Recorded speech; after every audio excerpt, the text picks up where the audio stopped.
This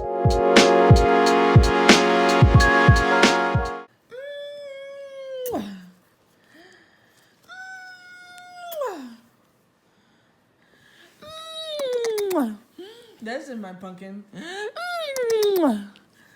This is my chunky pumpkin. Yeah, Papa. Yes. Him loves the mommy kisses.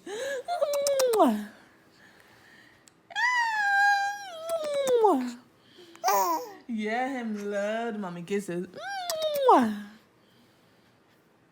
Nothing? Nothing? Okay.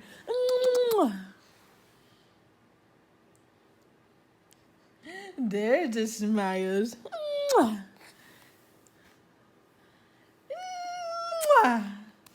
I love you too, Papa. And you want some milk and milkies? Yeah, I want the milk and milkies.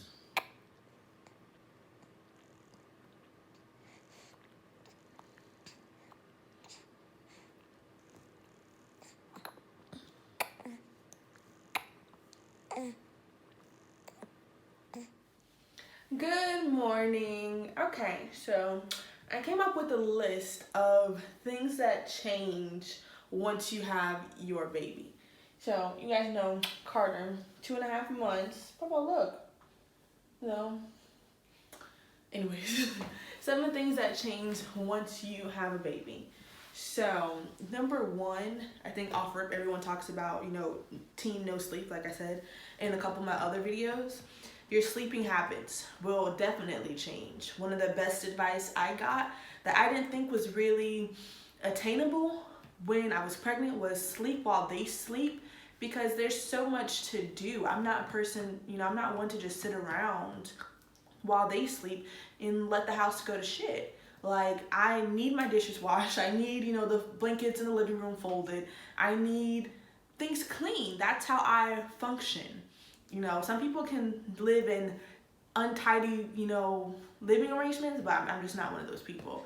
And we had my mom and my sister over too, so there were more people to clean up after. And I don't know, I could not stay still. Thank God, they helped me washing dishes and doing clothes and all that stuff, because in the first month, I really needed the help. Going from womanhood to motherhood, that transition was humongous.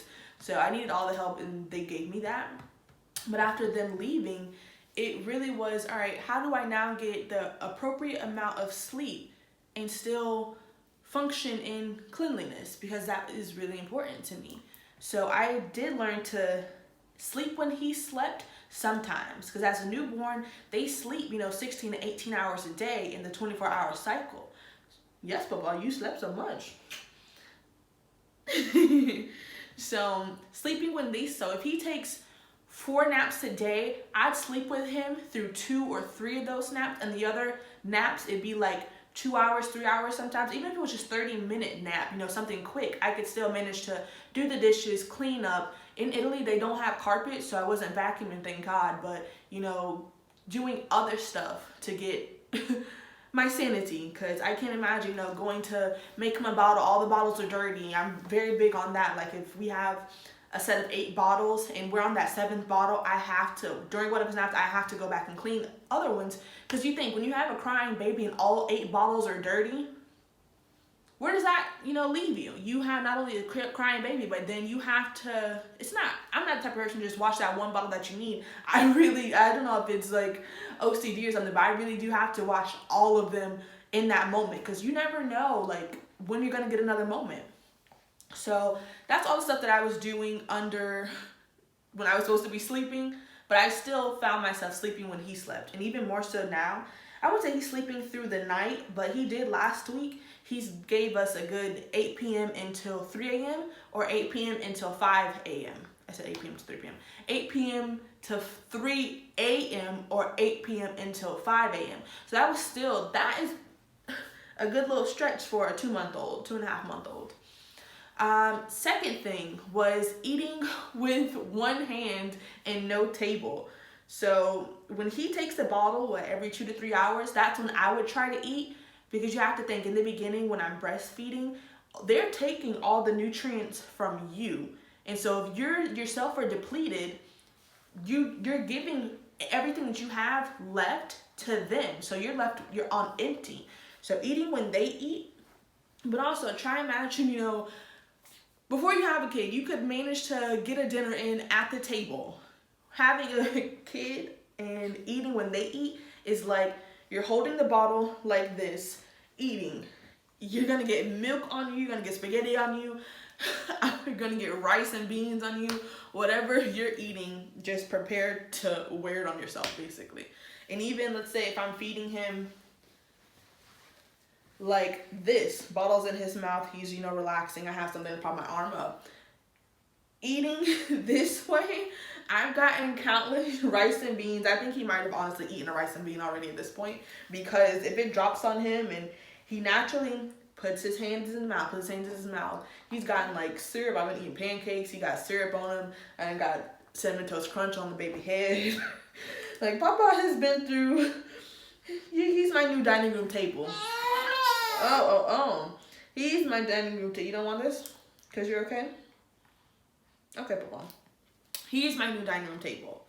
Number 3, changing on the fly. Changing diapers. So my mom came a week before I gave birth to him, and we went, gelato. She flew to Italy. She came to help us out. We were at this gelato spot that Michonne loves because she got here in June. So we were out, and I was thinking, what if I want to go out with him? Where am I going to change his diaper? And she looked at me like, you see how we're sitting on this bench? You slide to the left and you change him right next to you. You do what you have to do. Changing on the fly is what you're going to have to learn. And I was like, Mom, no, people are eating, people are out with us. No. And sure enough, once he was born, I think, 8 weeks into it, we had the fall bazaar here in Aviano. Yes, Papa. We had the fall bazaar, and I was carrying around in the carrier, testing wines, looking at furniture from all over Europe, all this different stuff. And he had a blowout in the carrier. It went through the diaper, went through the onesie, went onto the pants that he had on. It was a hot mess. And they had only porta potties because it's it's a festival type of event. And so that was a hot mess. But one of the girls that I was with, she let me change him in her car because she parked closer. I parked a 15-minute walk away. So she parked maybe 5-minute walk away because she was pregnant at the time. And so I just, changed him in the backseat of her car. And I was like, girl, if it smells like shit, I'm sorry. But he had it was one of those blowouts where you don't even keep the onesie or the pants. You throw everything out with the diaper. So thank you for that, Papa. I appreciate you. Number 4, contacting family and friends. So before, I was working on my master's before I had him. And I could answer the phone, for whoever. I could answer, whether you call me on Snapchat, Facebook Messenger, FaceTime, WhatsApp, video chat, whatever it was, I answered. I'm not gonna say I wasn't doing anything else, but I can, talk on the phone and talk on the phone and skim. I can't comprehend that well, but I can still do schoolwork with that. With him, you could call me in the middle of a nap and I'll just watch it ring. Because nothing is more important than him getting his nap in, and that cannot be interrupted. Like, if I just get him down and I put him down, he'll pop back up and I gotta start the whole 20-minute him fighting sleep process all over again. That to me is so not worth it. So I will catch you on the flip side. The piping hot tea that you finna spill, I will get it tomorrow when he's settled or something. So contacting family and friends, and even that's if they even contact you. I think for my pregnant friends, I've learned you never know when you're gonna get, you have your due date, but you just never know if the baby's gonna be early, it's gonna be late, gonna be right on time. They do what they want to do. And even when they come out, they do what they want to do. So once your friend gives birth, don't be the first person to, you text them. Like, I will get back to you quicker in a text message than I will you calling, because calling requires effort. You're gonna hear the baby screaming and crying. I text you back, we get exchanges real quick. you're going to hear me, shh, papa, or, you know, you're going to hear me with him mostly if you try to call me. And if you're okay with that, that's fine. But a lot of people, you know, without kids that are my friends from college days, they don't necessarily understand that. And if you do, I appreciate you more than you know. So that's what I mean by contacting families or friends. That's going to have to take a back seat, because once you give birth, they come first. And that means if I talk and put you on speaker, you know, while I'm changing the diaper, he might have, you know, accident and pee, and then I got to rush into the bathroom. He might have a blowout, the poop get on my hands. I got to go take him to... I'm boring you? Okay, then. So, you know, you got to get poop on your hand. You got to go take him to the bathroom, wash him off, you know, do what you got to do. You might have hung up by the time I get back to that phone call, to be honest. So, if you manage to get a hold of the new mom, congratulations, you are special. But if you don't, do not take it personally. And I feel like so many people want to take it personally. Like, oh, you know, you became a mom, you don't have time for us anymore. It's not that we don't. Actually, it is exactly that we don't have time no more. Sorry, you know, priorities change. Ain't that right, Papa? You get a kisses? Thank you, Papa. So, number 5, running errands. This, you can't expect, I'm talking to my past self in this.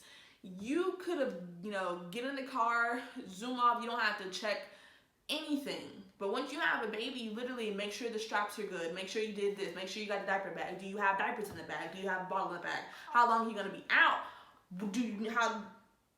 How much you got to stock the diaper bag up? These are all the questions that have to run through your mind versus simply, do I got my keys, wallet, and cell phone before you had him?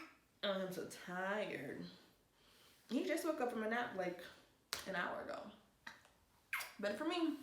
So, being able to know what you need in the diaper bag when you gotta run errands. It's gotten to, like, I know some people who have, you know, 1 or 2 kids even, that they don't even go anywhere. Like, they tell their partner, if they have one, they tell their partner, hey, can you do this, this, and this? Because they feel like they're confined to the house. I'm not that person, but I feel myself slowly becoming, and that kind of scares me. Yes, Papa. That kind of scares me, because I'm like, you know, if I get an email that we have a package, you know, from Amazon, or, you know, family, friends sending stuff, I want to be able to get up and go. Like, Amazon packages is like Christmas in July to me. So I love that. So, being able to do that. Or if I need something quick, I'm making chili, but I don't have no Ritz crackers. I eat them with it. If I don't have any Ritz crackers, I want to be able to get up and go to Conad, go to Bays, go to the commissary. It becomes a trek, an adventure, something to be planned for when you have a child. Even if you do keep that diaper bag stocked by the door, it's a matter of, does he have on the appropriate clothing to get up and go run errands with you? You know, we're in that season now where it's getting cold, snowing, raining all the time. That adds to it. You can't, you know, ripping and running in and out, that's going to be a problem. So running errands is definitely something that's going to significantly change when you become a parent. And then 6, sexy time, my favorite. So I always used to laugh in like the movies when they'd be like, oh, you know, you got to do a quickie because when you have kids, or you got to hide in the pantry and, you know, do whatever you're going to do because you have kids. And Carter's only 2.5 months old. I know he's not aware of things yet, but it still changed, you know, in between his nap times. If you want to, you know, get a little on, it literally has to be just that, in between nap times. And it's crazy. I'm laughing because I'm thinking about in the 2.5 months that we've been blessed with him being Earthside, how much sexy time has changed for us. Not saying it's not bad, not as bad at all. However, it has changed. Being pregnant or before we had him, you could do whatever you wanted, whenever you wanted, wham, bam, thank you, ma'am, and it's just that. With him, it's like, all right, you know, put him to sleep real quick, and because you rushed it, he's not going to sleep. So then it's like that mood kind of changes from, all right, we wanted it then at 1 o'clock. Carter didn't want to go to sleep until 2:30. Now it's like we both exhausted from trying to put him to sleep. We both tired. And then finally, you know, when Carter's down, hey, babe, you want to, and it's like, all right, yes, take that opportunity, go for it. And it's funny enough because we have a 2-bedroom place now. I put Carter, he's the third person in this room. Like, you see the bassinet there. He sleeps in the bed. We co-sleep. And I'm not ashamed to say it. Go co-sleepers. Whatever it takes to get the baby down. And stay down for the longest amount of time. So, with him in the bed with us, we go next door to the guest bedroom. And we always joke, you know, that he's taking over the master bedroom. Because, I don't know, some people can have sexy time in the same room as their kid. He's only 2. I'm not that person. Let's go, literally, I would look John, let's go next door. And he'll know exactly what I mean. So sexy time will change. The longevity of it will change. Like at one point, you know, we were engaging in adult activities and he started to cry and I'm like, oh dang, you know, mood ruined. Nothing will ruin a mood faster, and there's plenty of things that you can like fill in the blank with, but nothing will ruin my mood faster if I hear him cry. Cause I'm like, oh no, I'm automatic. Oh no, he needs mom. I need to go pick him up immediately. Like I don't even want him to go for a second cry or third cry. I have to get to him immediately. And John's like, let that boy self-soothe. Oh, he got it. That's my little man. You know, he's a champ. He'll be fine. You know, he will be fine. But it's the idea of hearing your child cry while you are being, you know, engaging with your partner. I don't know. I just can't get down with it. So it really is making time for it. Sexy time. Ain't that right, Papa? Because you need a sibling, don't you? You saw that side eye.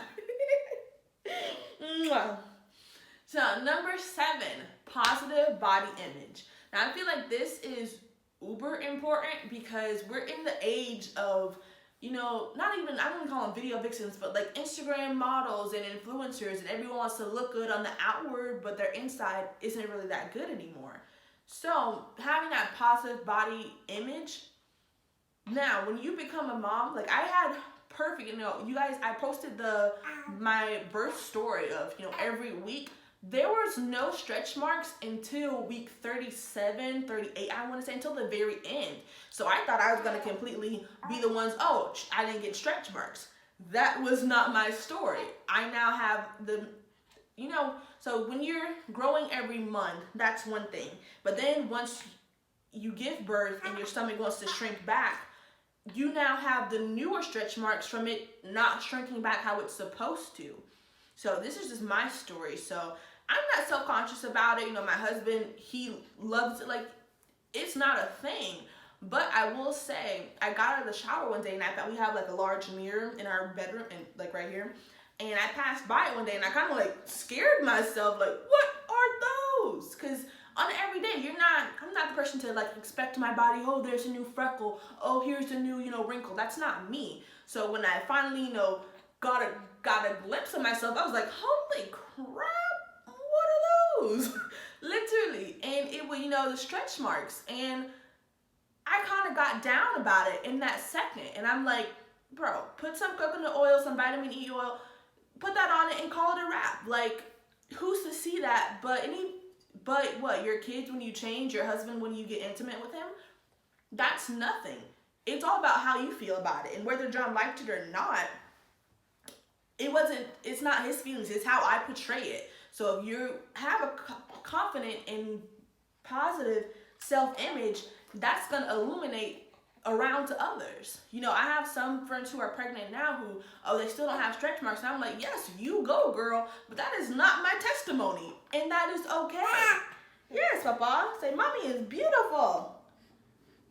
Yes. Yes, Papa.